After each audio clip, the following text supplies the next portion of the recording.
Well, hey stranger on internet. Your feed is probably flooded with those "I quit my 9 to 5 job to pursue my YouTube dream" kind of videos. And those videos are explode because, obviously, duh, who doesn't like the good fairy tale, a Cinderella story? Everybody likes it. But here's a twist. I've been here on YouTube for 15 years, and guess what? My channels, I had a lot of them, still didn't made it, didn't blow up. Not even when I was unemployed for 6 months with endless amount of time. No magic algorithm moment, just me, camera and reality. A lot of time doesn't equal success, as long as a lot of other things that we think will bring us there.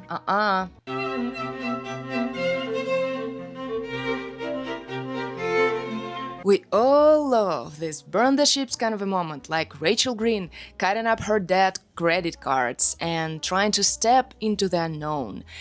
And she wouldn't figure out what to do with life until she stopped relying on the comfort. A lot of people romanticize this scene. It's bold and dramatic, it's empowering, but even in sitcom, she did not become a successful woman overnight. She worked as a waitress for years and hated every moment of it and questioned herself all of the time. So quitting job to pursue dreams? Romantic, yes. Realistic, not really. And when it comes to YouTube, it's not until you hit the 10k subs kind of a milestone. And even then, there is no guarantees. So let's talk about what YouTube actually gave me without this fairy tale ending.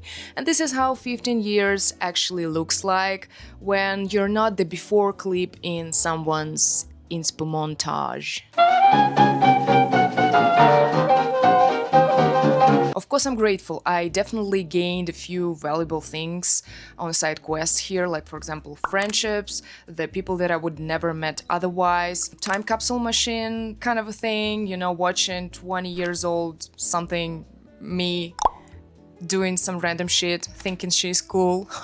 It's so cute. A film school degree that I didn't pay for, from movie maker to DaVinci Resolve, masterclass unlocked, English lessons on steroids. YouTube taught me way more than any textbook ever, period. And the gym for failing. You know, when a video flops and you learn to stand up and keep going. But of course, none of that came for free. Along the way, I've treated my blog like a full-time job. You know, the whole thing. I invested all the time I could, instead of Netflix and chill evenings. But turns out planning is not the hardest part. In my 20s, I used to record videos hiding from my parents and literally waiting for them to leave the house, and waited for this, you know, familiar click on the front door lock, and that sounds meant go, just hit record, like right now, because my mom was against me having a blog and YouTube, and I dreamed of the moment that I will have my own place, because then it will work out, right?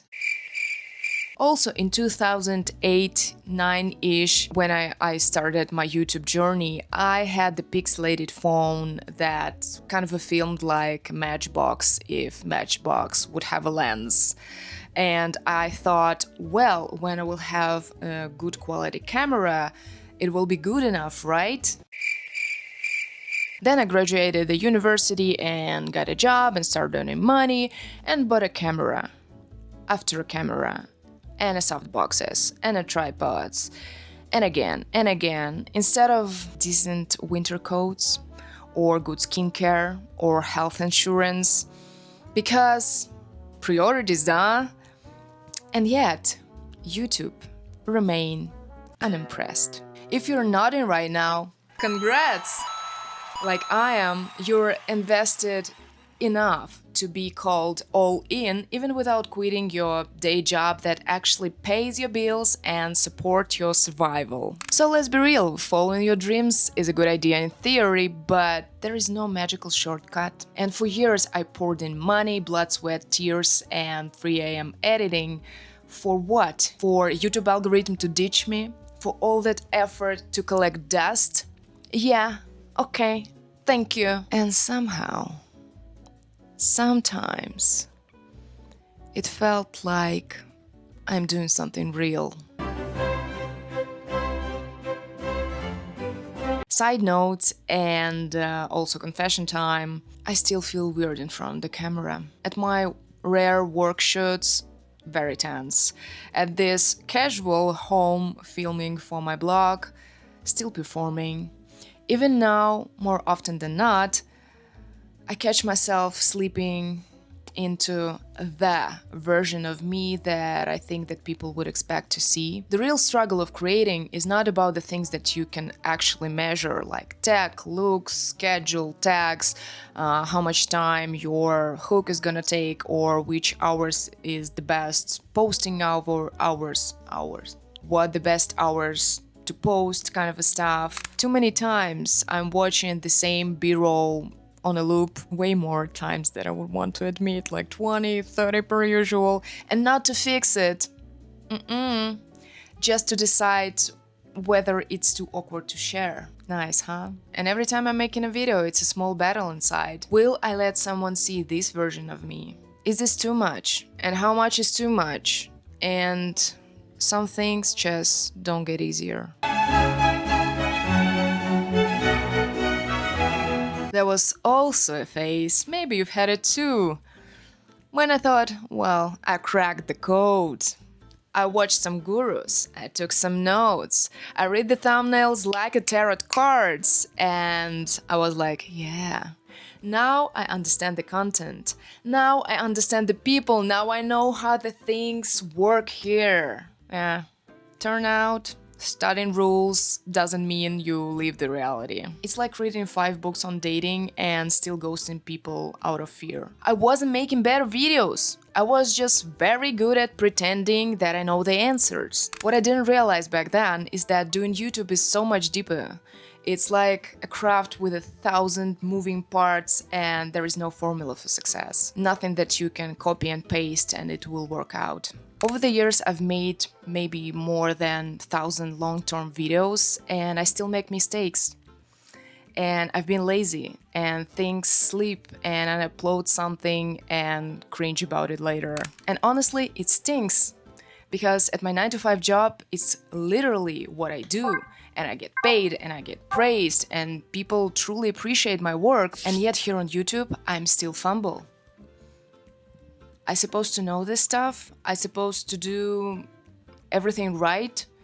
I supposed to be the one who nails the frame every time, who doesn't struggle with scripts or graphics or whatever, but I do. And I'm not like those cinematic YouTubers with perfect match cuts and ambient lighting and perfect drone shots. And sure, I don't want to be like them, but after all those years, I keep thinking, should I be better by now?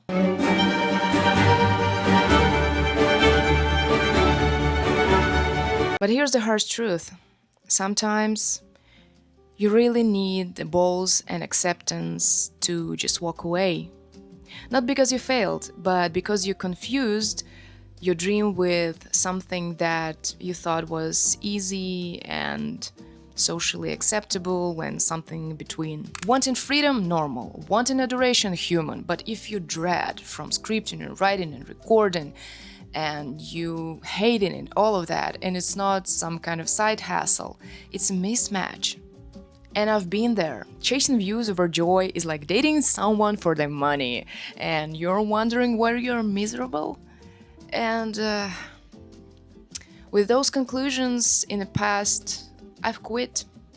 Bold, loudly, I told myself I'm done with it, and I believed in it until I wasn't. And clearly, I'm not in a place I thought I would be right now, but after 15 years, I still don't feel like I found my voice, but I feel like I'm muting myself less.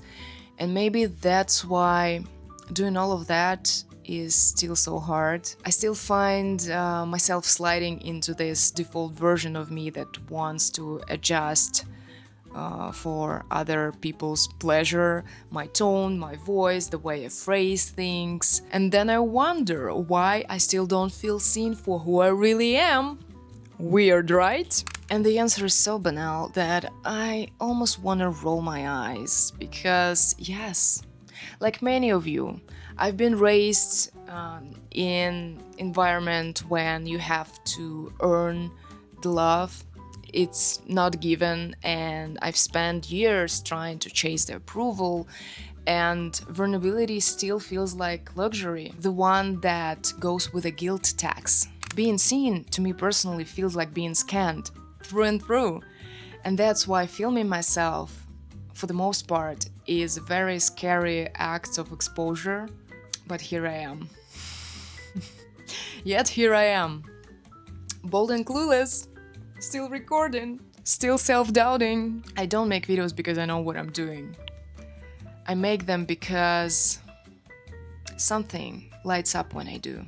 And as for being hard on myself and professional side of me, as much as I adore self-blame, the only reason I do what I do and I know what I know is because I've stayed here. No filming school, no professional formal training, just years of writing and recording and editing and cringing and deleting and rewriting and trying once again and again and again. And turns out, people don't watch you because your life is so fascinating. They watch you because you're clear about what they will feel or recognize in themselves.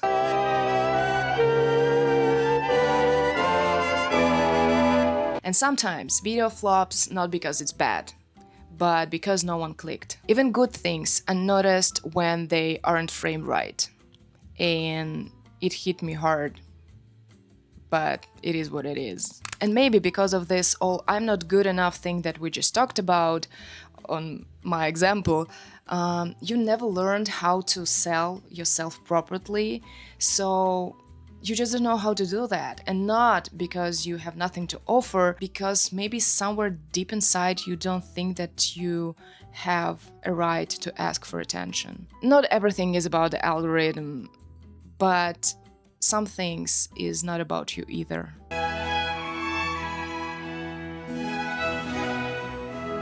Some weeks I don't touch camera or open my editing software. Other weeks I make 3 videos and post none. And to me, it's not about chasing a dream job anymore. It's to keep something alive. The part of me that just like to create things. And maybe it's not a big story and learning curve, still curving. But yet I'm here, doing my thing. Quietly, inconsistently, imperfectly, but that counts too. And if you're still here till the end of this video and on this platform, thank you. And please leave a comment. What makes you keep going and keep creating?